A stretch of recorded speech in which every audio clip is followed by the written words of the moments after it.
500 personnes, ça va déjà être très compliqué de faire ça. Ouais, très pertinente la question. Et il y a un livre de Jean-Michel Cornu, Tirer bénéfice du don, un tout petit livre mais très intéressant, où il parle justement de la possibilité d'avoir une économie sur le don, qui je pense pour moi est assez centrale si on veut changer le monde, c'est-à-dire qu'il faut vraiment changer la manière de se relier. C'est pas nouveau. Oui, oui, à l'autre et à l'argent. Et donc lui, il parle d'une étude très intéressante sur la reconnaissance faciale. Et il dit que l'économie du don, il faut de la confiance. La banque, enfin le système, il nous apporte de la confiance, donc on sait qu'on aura toujours de l'argent si on fait ce qu'il faut. Si on veut briser ça et avoir une autre économie, il faut avoir confiance dans l'autre, du coup. Confiance, ben moi je te donne ça parce que je sais qu'on va me donner en retour. Et il dit, c'est très difficile pour un être humain, aujourd'hui en tout cas, de faire confiance à une personne qu'il ne connaît pas. Ou je vais étayer, hein. Une personne que je ne connais pas ou une personne qui n'est pas connue par un ami à moi. Donc il y a tout un petit réseau de personnes et là, oui, je peux faire confiance parce que… Ou alors, il faut avoir cette sorte de foi. C'est là où on en vient à la nécessité de Dieu. Penser à Sapiens. Oui, voilà, exactement. C'est exactement ça, quoi. Il faudrait une foi universelle et là, oui, quand il y aura une sorte de foi, pas forcément dans Dieu, mais c'est vrai que celle-là, elle peut aider. Non, moi j'ai confiance. Les Marocains, ils ont ça, j'ai confiance en Allah, donc je donne, pas de souci. Et donc, c'est pas qu'on a besoin d'un Dieu, c'est qu'on a besoin d'une confiance universelle. Si on n'a pas ça, Jean-Michel Cornu voit il y a une étude américaine, entre 100 et 150 personnes maximum, on peut vraiment reconnaître en mode réseau. Du coup, ça veut dire qu'une communauté qui est basée sur une confiance, il ne faudrait pas qu'elle dépasse 150 individus. Sinon, au-delà, il y aura forcément de la méfiance qui va venir, des choses « Ah non, mais lui, je ne sais plus qui c'est, qu'est-ce qui va se passer ?» Enfin voilà, le doute, il est là, il ne faut pas être naïf. Donc du coup, ouais, c'est vrai que cet idéal-là, mais ça, dès le départ, on s'est dit « Bah oui, il faudrait un monde où il y ait des millions de communautés d'une centaine d'individus, toute chaque communauté en lien, avec par exemple des spécialisations, cette communauté fait ceci et fait cela. Mais c'était sûrement comme ça il y a très longtemps. Et donc, pour qu'il y ait donc des réseaux d'échange, tout ça. C'est un peu là où je veux revenir, c'est que est-ce qu'on a assez de place vu le nombre qu'on est, pour pouvoir se réorganiser comme ça? Sûrement pas en France. Il y a des grands espaces dans le monde, donc oui. Là, je mets mes petits discours, hein, mais je suis là pour ça. Si on arrêtait de consommer de la viande de telle quantité et qu'on pouvait libérer les 70% de surface agricole pour faire autre chose et y habiter, ce serait peut-être faisable, mais ce serait sûrement pas confortable. Et même si, enfin voilà, on est dans la théorie, dans tous les cas, c'est pas faisable. Il faut être très lucide. Ça, ce serait l'idéal. Et quelque part, on se dit, bah oui, ce serait ça. Ça ne nous empêche pas de garder cet idéal, de comprendre que si une société voulait vraiment être parfaite, une des conditions, ce serait qu'on ait des communautés qui ne dépassent pas 100 personnes. Aujourd'hui, on l'a dépassé depuis longtemps. Donc, on fait le deuil de cette idée parfaite parce qu'elle est pas… Enfin, Paris ne changera pas demain, ni même dans 50 ans, je pense. Et si on reste là-dessus, c'est dangereux parce qu'en fait, on refuse un état des… Moi, c'est comme ça que j'étais avant et je me rends compte, ben non, mais c'est dangereux. Si je continue de dire, ah mais oui, il faut qu'on fasse ça, il faut qu'on fasse ça, ben en fait, on ne va jamais le faire. Les villes vont rester. Donc, c'est plutôt comment est-ce qu'on fait malgré les villes, malgré tout ça, comment est-ce qu'on trouve cette solution du milieu parce qu'en fait, on est là. Et que manifestement, une grande partie de la population n'a pas envie de changer aujourd'hui. Enfin, l'être humain est grégaire, donc c'est difficile pour nous d'envisager un changement, sauf si on nous met une belle photo et qu'on nous dit exactement comment ça se passait, qu'on nous rassure. Donc du coup, c'est ça le challenge, c'est comment rassurer, comment donner confiance en fait qu'un autre monde est possible, mais du coup, comment le peindre, comment le proposer, mais en essayant, et c'est le plus dur pour des personnes comme moi, je pense, ou des idéalistes, c'est proposer quelque chose qui soit réaliste. Donc je pense qu'il y a un choix. Soit on reste dans l'idéal parce que l'idéal permet la réflexion, permet d'explorer, permet de dire ah bah pourquoi pas tout ça. Donc c'est en mode recherche. On a toujours appelé notre lieu un espace d'expérimentation parce qu'il faut expérimenter, voir les limites.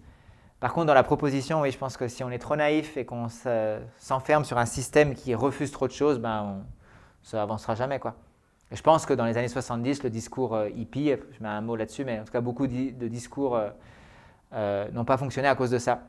Parce qu'il y avait un refus de cette envie d'une grande partie de la population d'accéder au confort, qui est légitime. Je pense aux ashrams en Inde. C'est quoi la différence avec vous? Oh, il peut y avoir plein de différences, mais je pense que dans l'intention, il y a beaucoup de choses communes. La différence, c'est qu'il y a une foi, voilà, donc pas religieuse. Hein. Une philosophie. Ça dépend, parce qu'il y a des ashrams hindous. Oui, mais ce n'est pas une religion. L'hindouisme, si. Le bouddhisme n'est pas une religion, c'est une pratique. Mais l'hindouisme, c'est une religion avec des dieux, avec des rituels. Après, voilà, on peut jouer sur les mots, mais en tout cas, mais cette idée de communauté comme les ashrams, je pense qu'elle est très... mais comme les kibbutz en Israël, de toute façon, il y a plein d'exemples. Mais ça marche. Et ça fonctionne. Mais encore une fois, chaque kibbutz va fonctionner, dans les liens, ils peuvent fonctionner. Mais si on prend l'Inde, à côté, il y a Bombay, quoi. Donc ça reste aussi...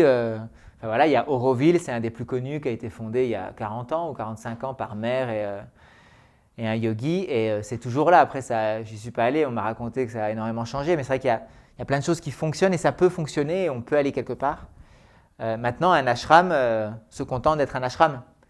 En général, ils n'ont pas de volonté politique, ce qui est très bien, parce qu'ils savent qu'en fait, eux, ils ne veulent pas changer l'Inde, ils ne veulent pas changer le système politique. Venez ici, nous, on vit différemment, et voilà. Et c'est peut-être la seule stratégie qui est vivable au quotidien pour les personnes qui font ça, et c'est aussi celle qu'on choisit presque malgré nous. Il faut juste se contenter de vivre, d'accueillir un peu, d'essayer de faire notre mieux, parce que dès qu'on se projette sur comment est-ce qu'on pourrait changer les choses, bah, c'est l'abattement, quoi. C'est, mais merde. Tu vois, nous, je ne sais pas s'ils passent ici, mais on a les MiG, les avions supersoniques là, qui passent. Ici, ils passent aussi un peu. C'est genre toutes les 2 semaines, je crois, il y en a au moins 1 ou 2. Ça s'est calmé pendant le confinement, mais là, ça recommence. Et c'est vrai que quand on calcule l'impact écologique de cet essai-là, et que nous, on est en dessous avec nos grelinettes, c'est vrai qu'il y a ce truc, mais qu'est-ce qu'on fait, quoi? Enfin, on est bien gentils, c'est mignon, quoi. Mais... Donc, ouais. Voilà, on est confrontés, comme tout. Pour ça, c'est sûr qu'on est, je pense, tous et toutes vraiment dans le même bateau et quels que soient nos idéaux et nos trucs, on est quand même confrontés au même constat que bon, on fait les choses pour nous. Donc voilà. En tout cas, moi, il y a 5 ans, vous m'auriez vu, j'aurais eu un autre discours où j'aurais voulu vous changer, mais j'espère bien. J'espère bien, ouais. Si je le change pas, c'est sûr que j'écrirai plus de livres ou qu'on s'intéressera plus à ce que j'écris. Prochain coup, il arrive en jet privé. Non, voilà, mais bon, en vieillissant, c'est vrai qu'on a des fois une autre vision aussi du monde. Oui, c'est après, dans ma tête, encore aujourd'hui, je me dis, dès qu'Ada elle a 18 ans, on a décidé de ne pas faire d'autres enfants, dès qu'Ada a 18 ans, hop, je lui donne mon compte bancaire et j'arrête tout à nouveau. Mais qui sait si je le ferai? C'est pourquoi vous n'avez pas d'autres enfants? Alors, très intéressant. Alors, je crois en la nécessité de continuer la vie. Je ne sais pas si il est très contesté, mais je ne sais pas s'il y en a parmi vous qui ont lu La fin du tigre de René Barjavel. René Barjavel, vous connaissez, non, j'imagine? Oui. Bon, il a écrit un essai dans les années 60, La fin du tigre, qui est très intéressant, avec une vision où il se pose des questions sur Dieu, sur l'existence, tout ça. Et j'aime beaucoup ce qu'il dit sur la vie, pour nous rappeler que somme toute, nous ne sommes qu'un véhicule. Tout ce qu'on peut dire, tout ce qu'on veut, la seule chose à laquelle on sert, c'est à transporter la vie. Donc je crois beaucoup à cette fonction que le seul sens qui fait que je suis là aujourd'hui, c'est transmettre la vie. Donc il y a plein de manières, mais une de celles, c'est se reproduire. Et que tout ce que je fais qui m'aide à aimer la vie est pro-life, non? C'est pour la vie. Et que, donc si je recherche le bonheur, c'est parce qu'un être heureux a envie de se reproduire. Cela étant dit, je suis aussi conscient qu'il y a quand même un problème de surpopulation qui vient. Et donc je pense que ouais, si nos générations commencent à faire un enfant au lieu de 2 ou 3, on pourra réduire petit à petit. En tout cas, je pense qu'il faut qu'on arrête d'être en croissance démographique, sans pour autant rentrer dans le discours qu'il y a trop de monde. Parce que voilà, mais je pense que oui, si on arrête d'être en croissance démographique, ça pourrait être plus simple pour les générations futures. Mais est-ce que le calcul, c'est pas de se dire, parce qu'en faire 1, en fait, on fait baisser la population, c'est pas en faire 10, c'est en faire que 2 ou 3 qui est plus intéressant, parce que en faire 15, ça veut dire que nos sociétés et notre énergie et nos différentes manières de penser vont régresser par rapport au reste, non? Par rapport aux Chinois, par exemple, tu veux dire, ou aux Nigérians? Pas non plus. On va dire aux Nigérians, je pense que la croissance démographique là-bas est assez hallucinante. Mais oui, c'est sûr, après, je fais confiance que n'importe quel... voilà, qu'ils y arriveront, mais en tout cas, moi, je sens que oui, même s'il y a ce truc, mais oui, mais je suis en train de faire une enfant qui va sûrement pouvoir porter le fleuron, mais peut-être pas.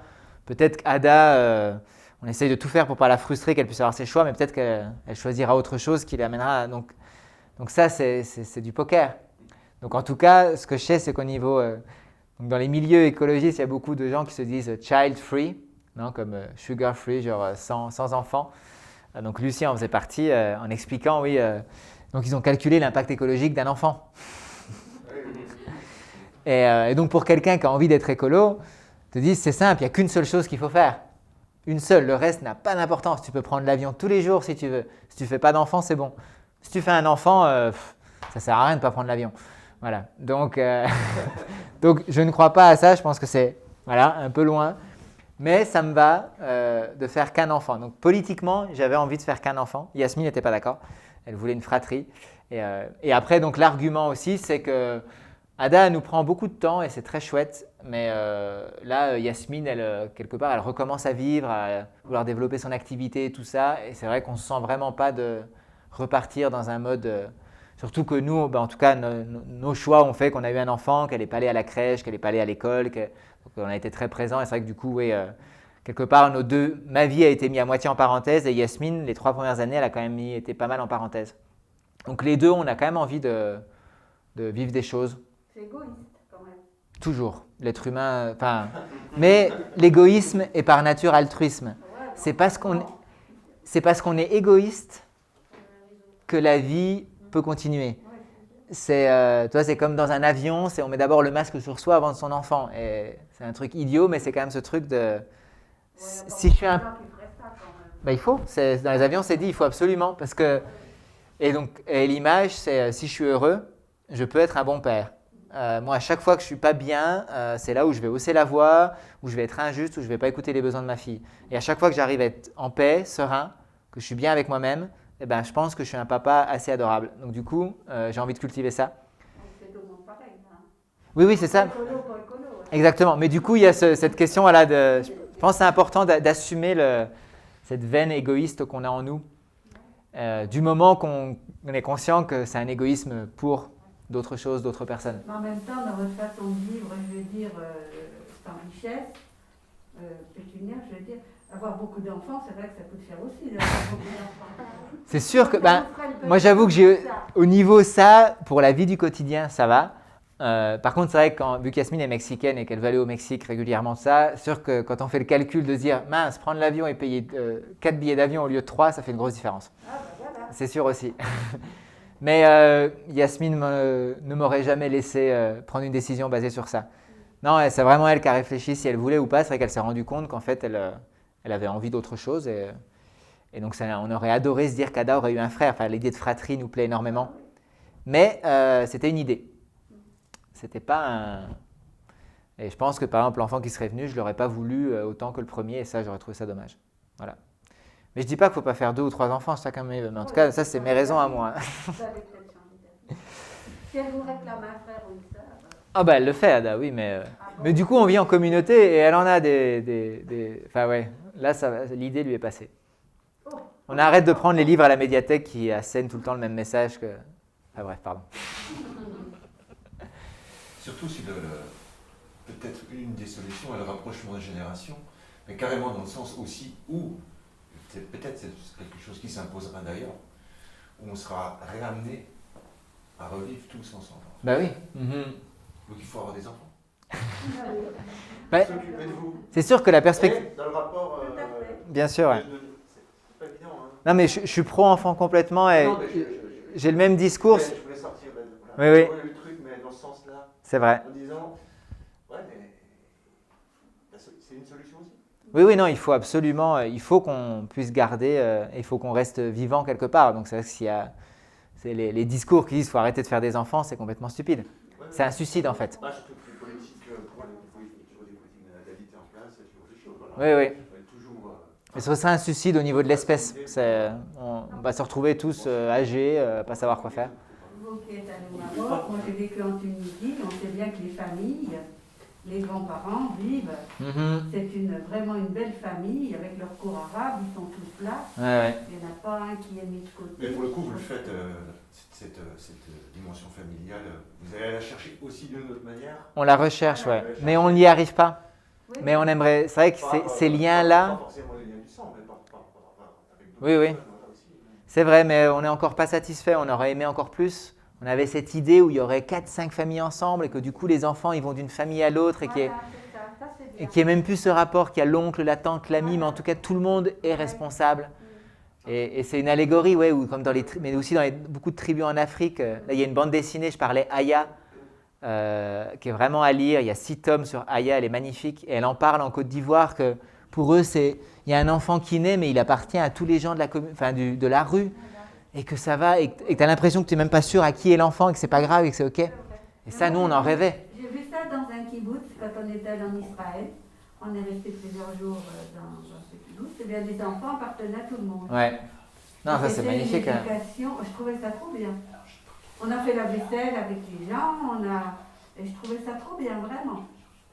Ouais, j'ai pas connu les kibbutz, mais on en a dit beaucoup de bien. Ah. Mais... Je suis pas restée assez longtemps, mais je veux dire, c'est quelque chose qui m'avait frappé. Mais j'ai rencontré des gens qui ont vécu en kibbutz et c'est vrai que ça reste une partie d'idéal que j'aurais voulu, mais je pense aussi que, enfin voilà, c'est complexe, je pense, la France et comme je disais encore, le confort, tout ça. Enfin, j'ai le sentiment qu'ici c'est vraiment dur. Et même dans des écolieux, des écovillages, ça fait 40 ans qu'ils existent, mais ils n'ont pas ça. L'individualisme est très fort en France, dans notre culture. Hein, on est ancré à... Enfin, on est vraiment déconnecté de cette chose de partage, mais oui, familial aussi, juste des problèmes, de se prendre la tête. Enfin, le linge sale ne se lave pas en famille, quelque part. Ou se lave en famille, mais il y a ce truc de... Non, mais ça c'est fort, ça. Mais après, vous avez quand même, avec votre femme et votre fille, votre coin à vous. Oui, on a notre coin, oui. Ah oui, moi je ne pourrais pas vivre avec tout le temps les gens. Ben, là, on vient d'avoir notre cabane, on l'a fini, mais c'est vrai qu'avant, on était plus dans la maison commune et c'était très dur pour Yasmine. Mais on a toujours essayé de préserver notre cocon et d'être en lien. Oui, non, ça c'est important. C'est encore une fois, c'est arriver à trouver un bon équilibre entre proximité. Ce qu'on a découvert dans l'un des gros enseignements, qui n'est pas écrit là parce qu'il est récent, ça fait déjà au moins 2 ans qu'il a été écrit celui-là. Je le conseille, hein, il est très bien. Mais on a vraiment découvert que l'une des clés en vivre ensemble, c'est de pouvoir choisir de vivre avec les autres et de ne pas y être obligé. Donc ça prend le contre-pied de ce que je disais tout à l'heure, mais en communauté, si on n'a pas le choix de voir les gens pour aller se faire son infusion ou pour aller à la salle de bain, ça peut vraiment créer beaucoup de tensions si on n'a pas envie de voir quelqu'un, si on n'a pas envie qu'on nous parle, si on a... Et donc ça, c'est d'arriver à faire en sorte que quand je vais dans le collectif, c'est parce que j'ai envie, c'est pas parce que je suis obligé. Ou alors parce qu'on a programmé une réunion. Donc c'est vrai que dans le quotidien, c'est important de trouver cet équilibre-là et nous, on s'en rend compte là. Pour Yasmine, c'était devenu très pesant d'être obligée tous les jours de voir quelqu'un quand elle allait à la salle de bain. Donc, je dois avoir vécu un peu en coloc. Oui, non mais c'est ça. Hein. Des fois, t'as pas envie de voir. Ah bah non, ouais. Je vais croiser. Puis dans la salle de bain, t'arrives, puis il y a une serviette par terre ou le lavabo sale. Enfin, t'as toutes les choses qui peuvent te faire exploser. Donc oui, non, c'est... Donc là, c'est vrai qu'on a notre petite cabane avec notre petite salle de bain, tout ça. Et c'est vrai que là, on est en train de découvrir une nouvelle vie qui est assez jouissive. C'est une lecture de l'être humain aussi. C'est à prendre en considération en disant, voilà, on a des limites aussi dans le rapport physiquement. Il y a des moments aussi où il faut que chacun puisse respirer. Ouais, on est allé au bout de l'expérience. Dans son intimité, seul, dans son... Voilà. Je pense que ça éclaircit quand même des choses sur le rapport humain aussi. Peut-être qu'on est vraiment à fond. Je me souviens aussi. J'ai eu une expérience moi, un peu similaire. J'avais 20 ans aussi. Alors, je ne suis pas aussi loin que vous, mais voilà, ça n'a pas fonctionné non plus. Il y a des choses qui n'ont pas fonctionné et ça a été difficile pour moi. Ça n'a pas pris quoi. Mais j'ai compris quand même avec le temps aussi. Mais oui, mais attends là, voilà, on est des êtres humains, on est des animaux aussi. Donc il y a un moment là, c'est stop. Quoi. Et ça ne passera pas, et c'est normal. Donc je pense qu'il y a ces choses-là aussi dans ce travail-là, dans toutes ces démarches aussi, c'est de bien se redéfinir aussi en tant qu'être humain, aussi savoir ce que c'est qu'être un être humain, quoi. Pas se leurrer avec ça non plus. C'est un peu ce que vous disiez tout à l'heure, quoi. Pas être dupe de certaines choses aussi, voilà, qui tiennent vraiment à la condition humaine aussi, j'imagine, quoi. Ou animal, voire animal. Ouais. Je pense qu'on peut aller jusqu'à là aussi. Carrément, et de l'évolution, notre propre évolution dans le temps. Et prendre en compte que, oui, à un état donné, on a envie de ça et ça va changer. Et ce serait intéressant qu'on puisse redéfinir aujourd'hui. Dire un enfant qui naît, tu vois, un être humain, ça se passe à peu près comme ça. Ouais. Plus ou moins. Il y a des exceptions, on a des personnalités plus ou moins fortes, Mais de manière générale, c'est vraiment ce qui se passe et qui est commun à tout le monde, c'est ça. Ça rejoint l'amour. Ouais. Ça, ce sera intéressant déjà de redéfinir ça. Je pense que ce sera un truc à faire pour... Ouais, bah, il y a plein de choses. Enfin, il y a des choses à faire, hein, bien sûr. On parle beaucoup de déconstruction, c'est vrai qu'on se dit que... ça, je pense qu'on a un peu... Non, bah oui. On a un peu quitté ça, quoi. Nous, ce qu'on voit, ce qu'on a le sentiment, mais à plein de niveaux là, on parle beaucoup en ce moment par rapport au mouvement MeToo, aux femmes, à la place de la femme dans la société, au genre, femme, homme, né femme, né homme, ou comment la société est structurée. Donc c'est vrai que chez nous, on parle beaucoup de déconstruction. Et on se dit qu'on est dans une époque où la première étape avant d'essayer de créer, c'est d'abord de déconstruire. Et que culturellement, il y a un sacré travail de déconstruction, notamment par exemple au niveau des rêves.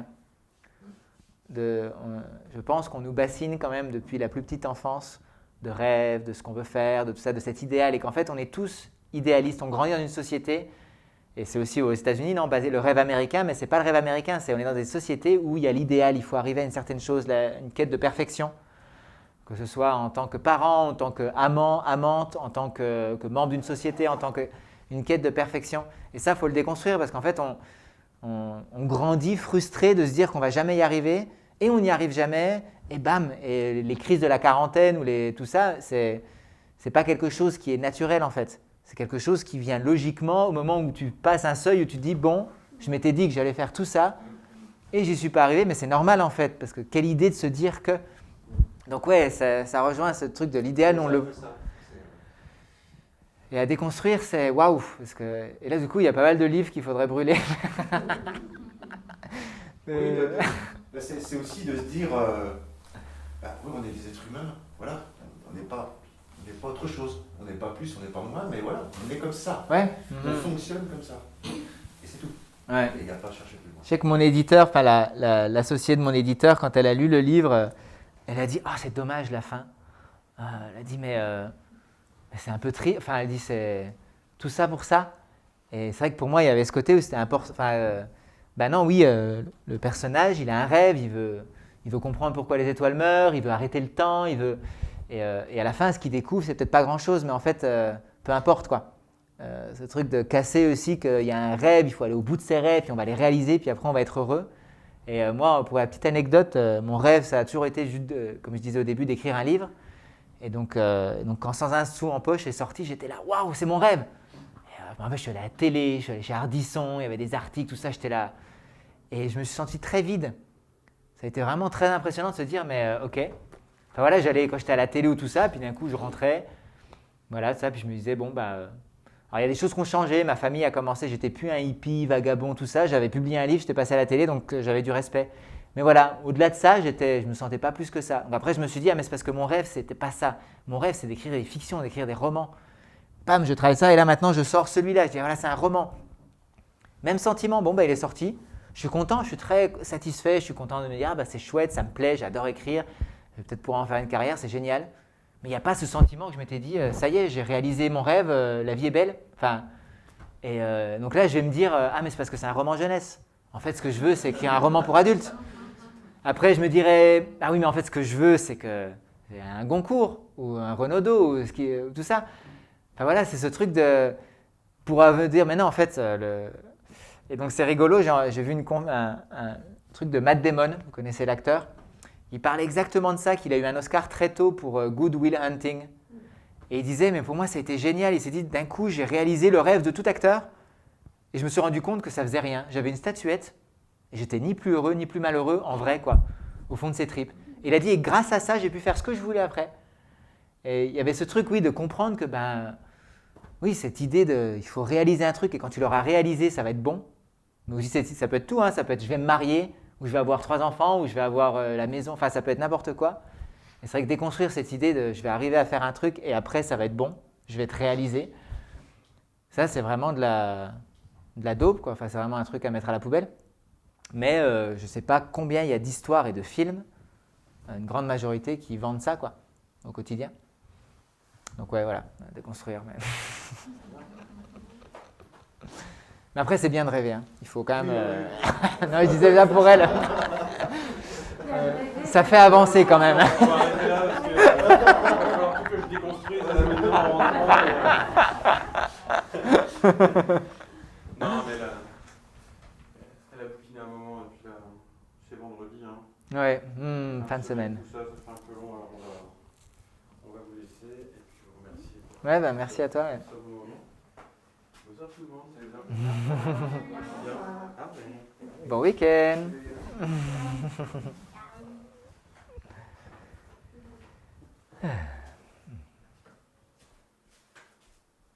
Ça, c'était pas trop déprimant, ça Avant, j'étais très positif, j'ai l'impression que oui, quand même, plus j'avance et plus je suis lucide, réaliste, mais je sais pas si c'est une bonne chose pour... Mais bon, vous êtes rodés. Quand vous parlez de vos livres, de vouloir toujours comme ça, vous rentrez dans la vraie vie du monde. C'est ce que Oui. j'allais dire. Ah, En faisant que ça, vous le vouliez ou vous vous rentrez le vouliez dans pas. le quoi. Que vous le vouliez ou vous le vouliez pas, vous allez rentrer dans le sérail. Eh ouais, Vous commencez, vous avez quel âge? 35 ans. Eh ben voilà. Votre utopie, elle va peut-être petit à petit. Non, mais c'est bien, vous êtes lucide. Hein. Oui, bah... Moi, je pense qu'elle est possible tout le long, mais en fait, il faut Se lève le matin, il faut la laisser- tout casser, puis la laisser évoluer dans puis le sens faire le maintenant. jardin. Ouais. En fait, il ne faut pas lutter contre l'évolution Oui, c'est ça. de son rêve. Il faut laisser évoluer son rêve. Pour qu'il puisse rester, c'est ça en fait. Mhm. Après, si on conserve ses valeurs et ses idéaux, ouais, c'est encore mieux, Ouais, bien ouais. sûr. Ouais. Et puis si on peut en plus changer des choses, alors c'est formidable. Voilà. Mais en fait, c'est pas une lutte, quoi. C'est vraiment un truc qu'il faut laisser rouler libre. Oui, oui, faut pas être en résistance. Ouais. Soi-même. Il ne faut pas être en résistance, mais il ne faut pas lâcher non plus. Ouais, non. Ouais, il y a un équilibre, ouais. Ouais, il y a un équilibre, Dans le bouddhisme, il parle de la différence entre l'acceptation et la résignation. ouais. Ouais, il y a un truc. Il ne faut pas se résigner, Non. ça c'est la mort, et il faut accepter. Et accepter, c'est accepter ce qui est, donc c'est accepter le vivant.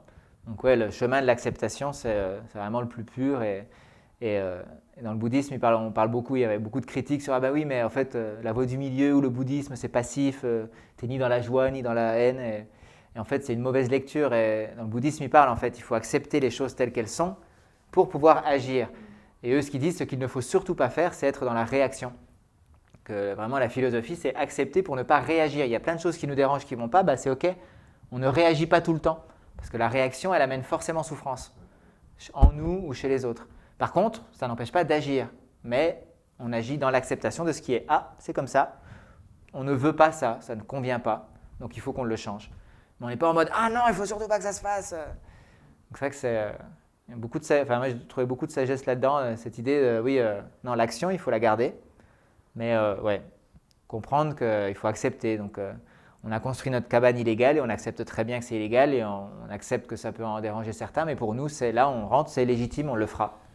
D'autant plus quand la société se resserre en plus. Oui, ah bah là, c'est important. Ouais. Et pour garder ce... c'est bizarre comme idée, c'est une forme de philosophie, mais de moins se battre parce que plus ça se resserre, plus on a envie de pousser les murs en disant non.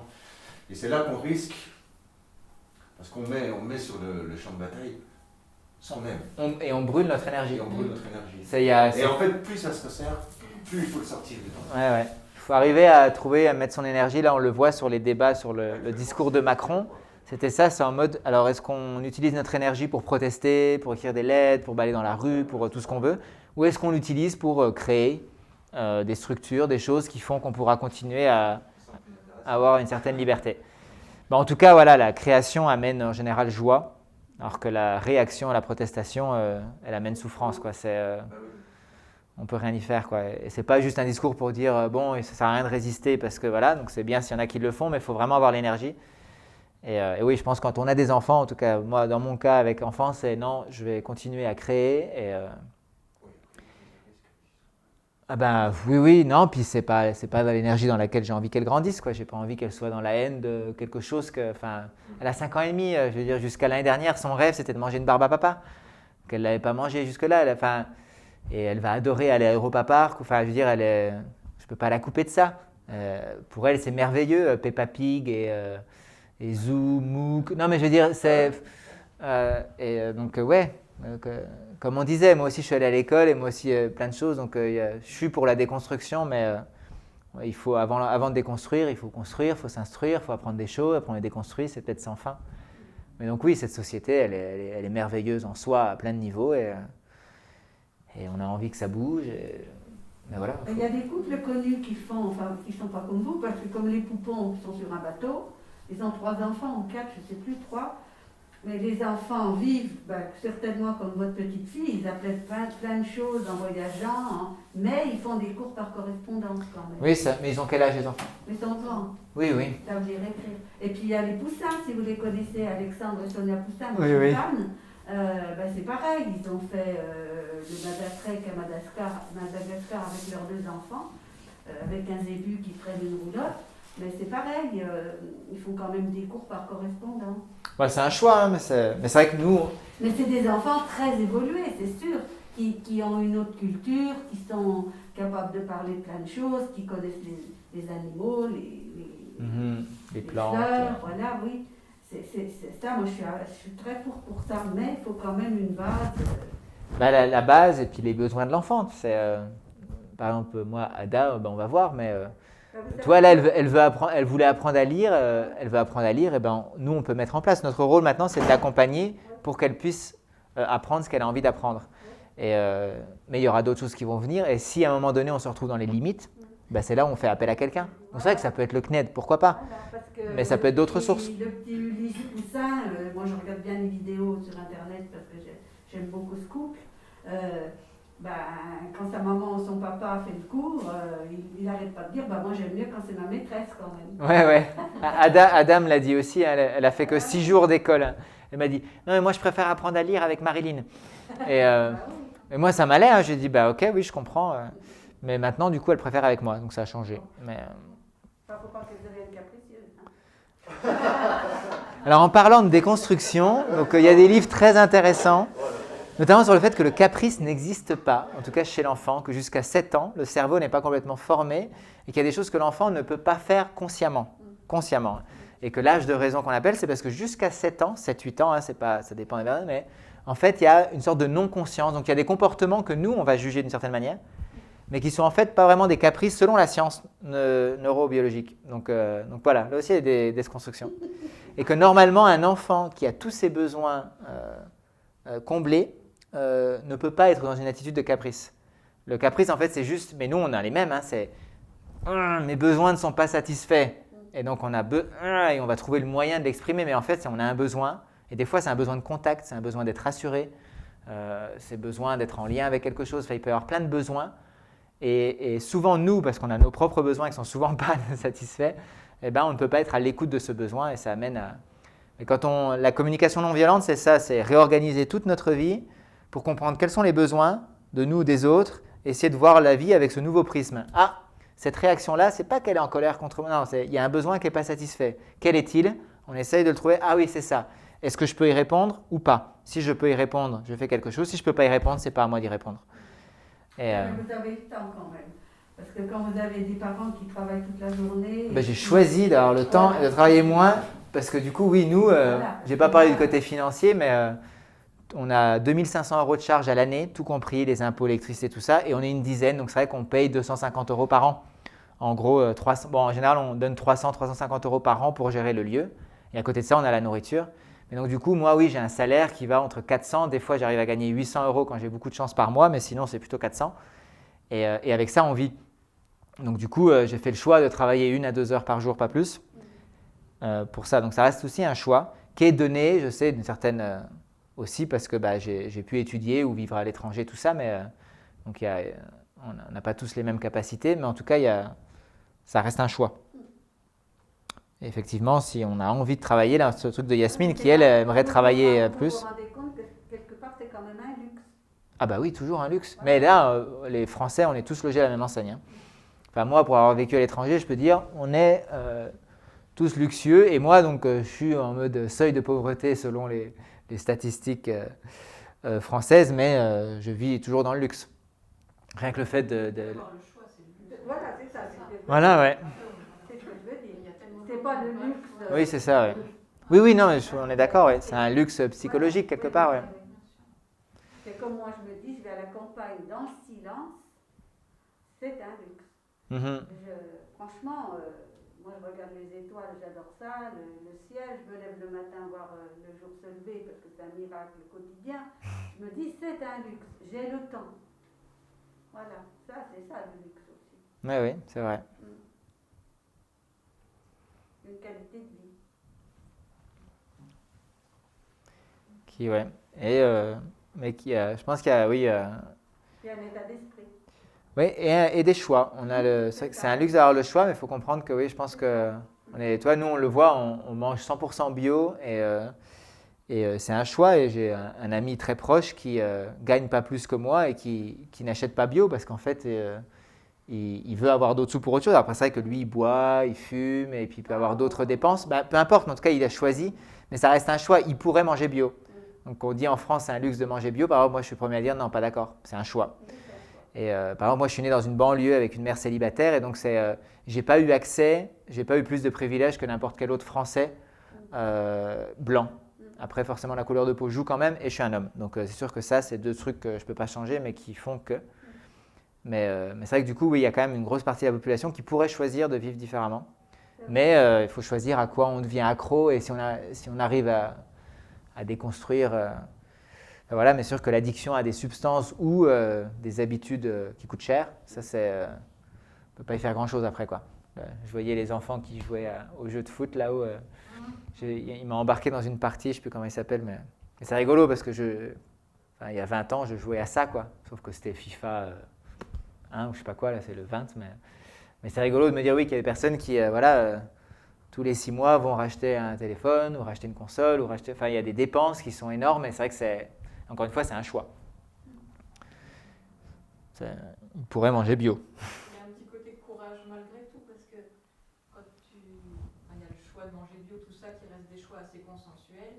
Et après, tu as le choix que toi, tu as fait, et puis où tu sors un peu des sentiers battus, entre guillemets. Et là, c'est aussi une question de courage. Je ne trouve pas d'autres mots, mais tu vois. Vu qu'on est entre adultes lucides, pour pas dire déprimés, je dirais que, ouais, quand j'y repense vraiment, je pense qu'il y a plus que du courage, c'était aussi un besoin de prouver quelque chose à moi-même. Je pense que le besoin de reconnaissance et le besoin de sentir que j'agissais, le besoin de ne pas me sentir coupable, d'avoir tout ce luxe justement, juste d'être français, blanc, avec une éducation qui a eu des facilités dès le départ, ne serait-ce que pour parler, me présenter, enfin voilà. C'est vrai que je pense qu'il y a toujours eu ce truc, on en parle beaucoup chez nous là, avec Thor qui est danois, il y a ce même truc. Si tu commences à voyager dans le monde, mais tu te dis, mais c'est pas juste quoi. Et limite, tu te dis, il faut que j'agisse, mais quelque part, c'est aussi encore une fois très égoïste parce que sinon, qui suis-je? Oui, mais on est nombreux à être révoltés et tu vois, On franchit pas le pas. On franchit pas le pas. Oui. Oui, après, ouais, c'est. Ouais. C'est ça, c'est avoir conscience et après, c'est malgré tout, passer le pas. Courage et les rencontres. Et là, c'est vrai que je pense qu'on a tous notre lot de. Moi, je sais que le voyage aux Pays-Bas, je ne serais pas parti en Erasmus aux Pays-Bas sur un coup de tête et je serais resté avec ma copine de l'époque pour aller à Nancy en école de commerce parce que c'était le truc pour me mettre dans la vente. J'étais en IUT gestion et j'étais parti faire de la vente avec elle. C'est vrai que je me dis, si j'avais fait ce choix-là, mais à la base, quand je suis parti aux Pays-Bas, il n'y avait aucune écologie en moi, aucun choix. C'était juste, en fait, ça n'allait pas avec elle et j'avais besoin de partir et j'avais besoin d'une bonne justification et je me suis inscrit à Erasmus. Et j'ai été pris, mais je me rappelle, j'étais sur la liste d'attente et tout le monde a désisté. Donc c'est vrai que c'est quelque part, il y a toujours ce hasard, mais c'est vrai que je me dis, et aux Pays-Bas, j'ai rencontré des personnes qui m'ont fait voir les choses différemment. Donc c'est vrai qu'il y a, et ça, c'est vrai qu'on n'a pas tous ces coups du destin ou peut-être ce caractère aussi de pas trop avoir peur ou un peu. C'est vrai que moi, j'ai eu longtemps ce truc de ne pas avoir peur et juste de lancer dans un truc sans me poser trop de questions. C'est l'héritage de mon père au final. Le plus, j'ai pas vécu avec lui, mais on s'est revus après tout ça. C'est vrai que ça, c'est un peu le truc dans la famille. Donc, c'est les gènes peut-être. Pas tous pareils, pas tous égaux, c'est sûr, à ce niveau-là. Et du coup, dans les couillons, vous arrivez à être en autonomie si vous avez fait le véganisme au niveau des cultures? Non, ça, je vais encore être très lucide. Les 2 premières années, c'était bien, comme dans tous les jardins de France. Non, mais là, la sécheresse il y a 2 ans, là, ça nous a. Enfin, nous, ça a été terrible, quoi. Ça a été. Enfin, je me rappelle parce que la première année, pas trop mal, deuxième année à fond, et on avait fait, je crois, plus de 1000 semis pour la 3e année. On avait triplé la surface du jardin. On s'était dit non, mais cette année, c'est la bonne. On va faire tout ça. Et ça a été très difficile. Là, la sécheresse nous a. Là, cette année, c'était beaucoup mieux pour nous, mais je sais que l'année d'avant, il n'a vraiment pas plu pendant 3 mois et demi. Et le puits s'est asséché, on n'avait plus d'eau. Donc non, ouais, nous, niveau autonomie alimentaire, on a été en régression. Et là, cette année, ça repart. On a fait des choix, on a cuisiné, on a cultivé à l'ombre. On faisait déjà des buttes et du paillage, tout ça, mais là, on a réorienté. On a adapté des plantes aussi. On a... Des forêts-jardins. Ouais, on a un projet de jardin-forêt, ouais, mais on a planté des arbres, quoi, donc mais le temps qu'ils grandissent. Mais c'est vrai qu'on s'est rendu compte que si on plante à l'ombre, ça va. Enfin voilà, qu'il faut que le plein soleil, c'est mort, surtout pour les choses qui n'ont pas besoin de ça. Donc toutes les plantes gourmandes en eau, on les a mis proches de notre mare de phytoépuration et et des endroits humides. Et ben, les oignons, oui, on peut les mettre en plein soleil, les carottes aussi, mais voilà, donc là on est en cours. Là cette année, ça va être parce que aussi là j'ai construit ma maison, donc c'est vrai que j'étais moins disponible. Et cette année, on va se remettre à fond sur rouvrir et en intelligence de voir. Maintenant, c'est la 4e année de jardin, donc c'est vrai que j'ai le sentiment de commencer à comprendre qu'est-ce qui fonctionne, où, quel type de terre, comment, et aussi le climat de notre région, qui même si c'était imprévisible, il y a quand même ce côté prévisible. Il faut savoir que là, de manière générale, de juin à octobre, de juin à septembre, il y a un déficit hydrique, c'est sûr. Donc il y a cette période-là, il faut le savoir, point. Et par contre, que le reste de l'année, c'est bien. Donc plus de cultures d'hiver, de céréales, petit épeautre, de seigle, on a déjà commencé, mais on va continuer. Enfin voilà. Donc on est en apprentissage, je pense qu'on progresse pas mal, mais on est très loin de l'autonomie. Donc ouais. Tout le monde participe, ça. Ah oui, alors ça, c'est un autre souci. C'est pour ça que tout le monde parle en fait, des questions et c'est bien. Arrête, dans ceux qui partent, il y a une grande alliée du jardin, Lona, qui va nous manquer terriblement. Non, avant que Thor et Lona arrivent, c'était compliqué parce qu'il n'y avait que Pierre et moi qui étions passionnés par le jardin. Et là, on se rend compte que ouais, soit tu es passionné par le jardin, tu aimes ça, donc tu n'as pas de problème pour en faire, parce que tu aimes ça. Et si tu n'aimes pas ça, c'est là où il faut être obligé, parce que tu n'aimes pas ça en fait. Donc si tu as le choix de faire autre chose, bah, tu fais autre chose. Et si on te force, bah, tu le fais pas avec envie. Un jardin qui est fait sans envie, ça ne marche pas. Donc ouais, ça c'est un gros souci où on se rend compte encore une fois ou que nous on attire des personnes. Et c'est vrai qu'il y a beaucoup de choses chez nous qui sont très positives, mais c'est vrai que le jardin, en fait, les gens qui viennent chez nous, c'est pas pour faire du jardin. La permaculture, c'est pas l'axe central de notre projet. Donc ouais, non, ça on a un souci. Là tout le temps, on était 2 ou 3 maximum sur les 4 ans à être au jardin. Et les 7 autres personnes sur le lieu, hein, de manière générale, sont plutôt à faire d'autres choses qui peuvent être très intéressantes, tout ça, mais à donner des coups de main au jardin.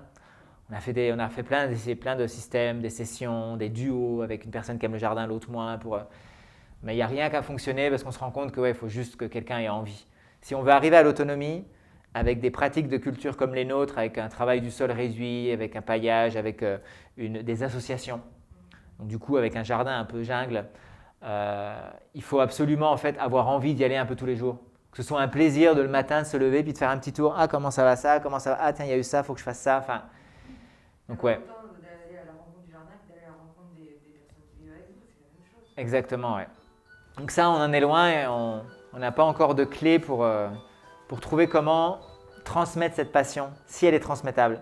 Mais c'est vrai qu'on se dit, ben oui, peut-être que c'est inévitable. Il faut qu'il y ait des personnes qui s'occupent du jardin pour les autres et que les autres fassent certaines choses, qu'on ne peut pas tous.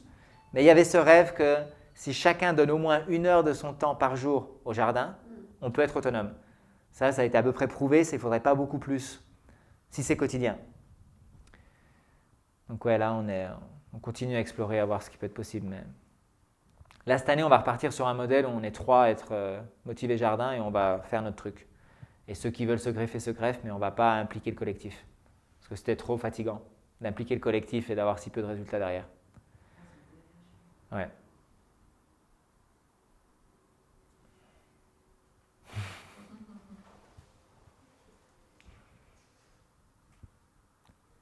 C'est toi qui dis quand on a... Ah oui, oui. Non, moi, parler, c'est jamais un problème. C'est à vous de voir.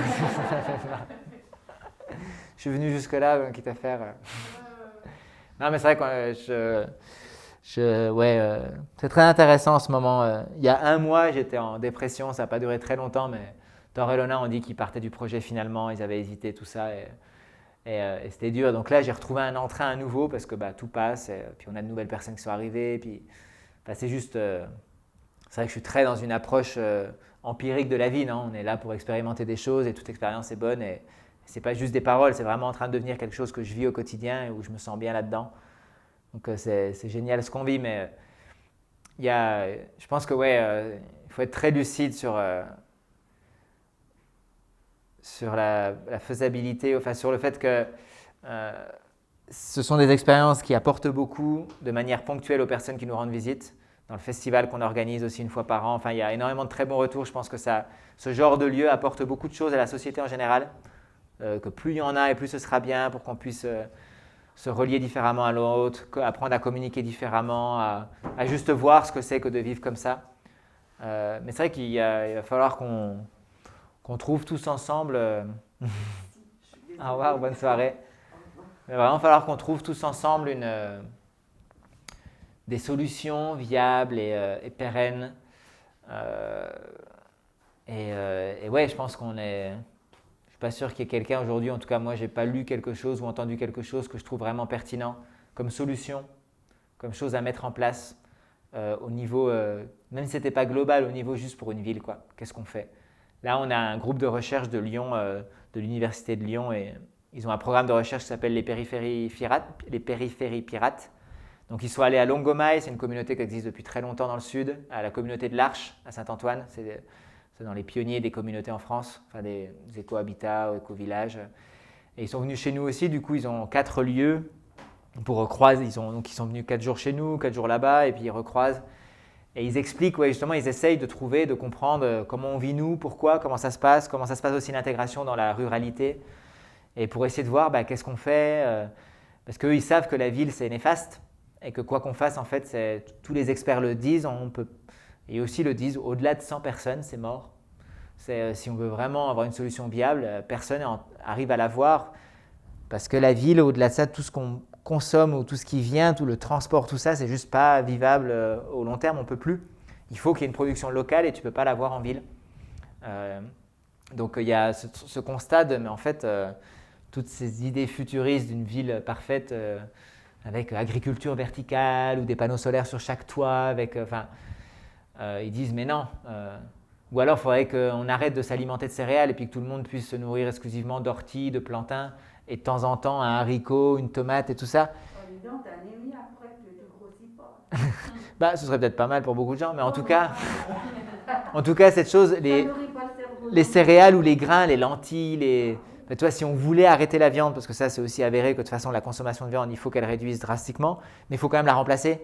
On a un régime très protéiné aujourd'hui, ça n'a pas toujours été le cas, mais on l'a, et ça en ville c'est juste pas possible.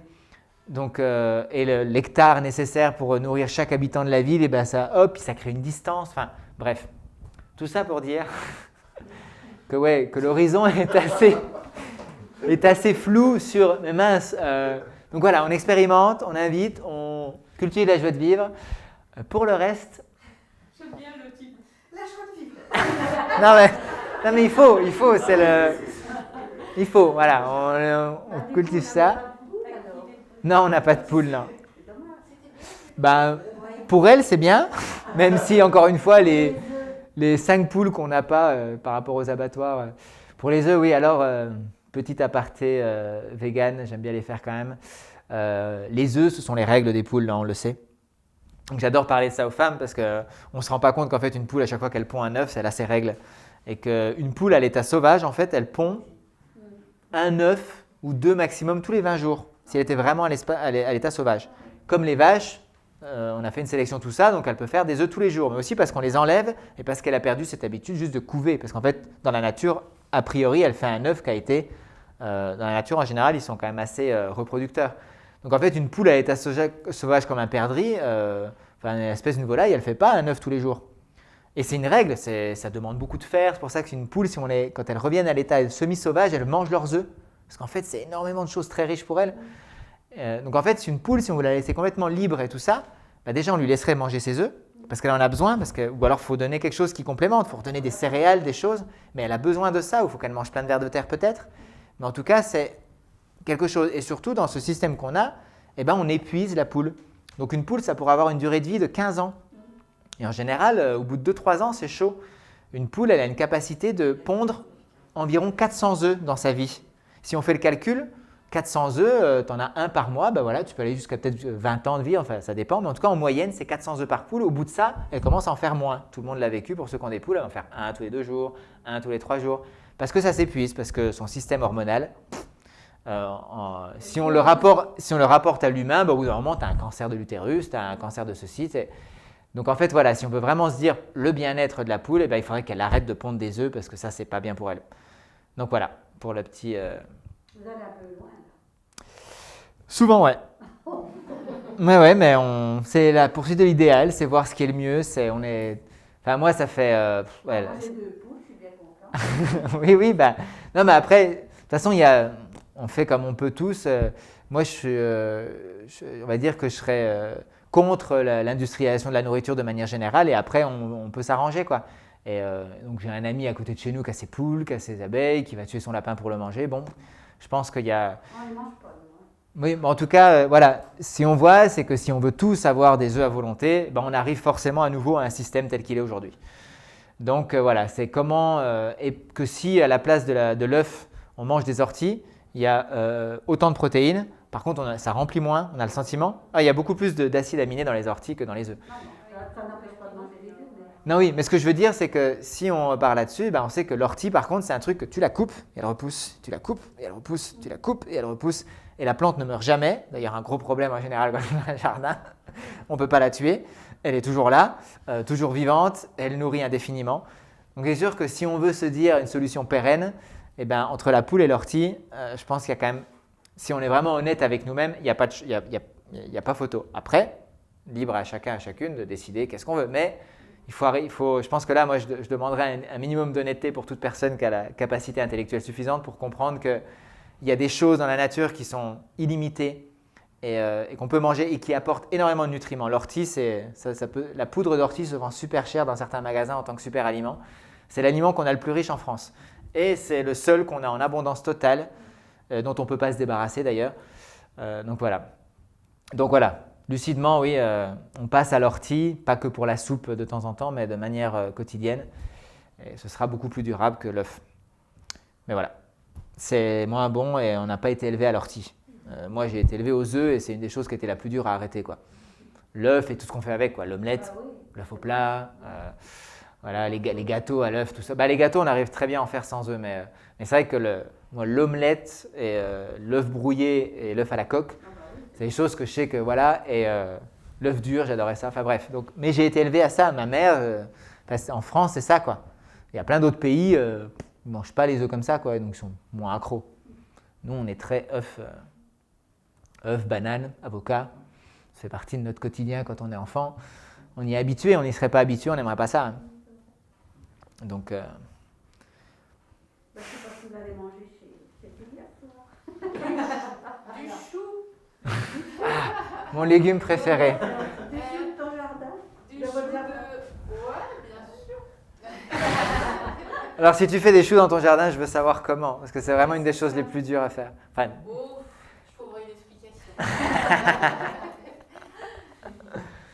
Non, il est près de mon jardin. Mais c'est du chou, il n'y a rien d'animal de tout. J'ai fait super attention. quelques insectes quand même pour les protéines. bien Cool, sûr. très bien. Bien. Bon, oui, je crois qu'on peut arrêter là. Non, c'est assez d'informations. Merci. Merci à vous.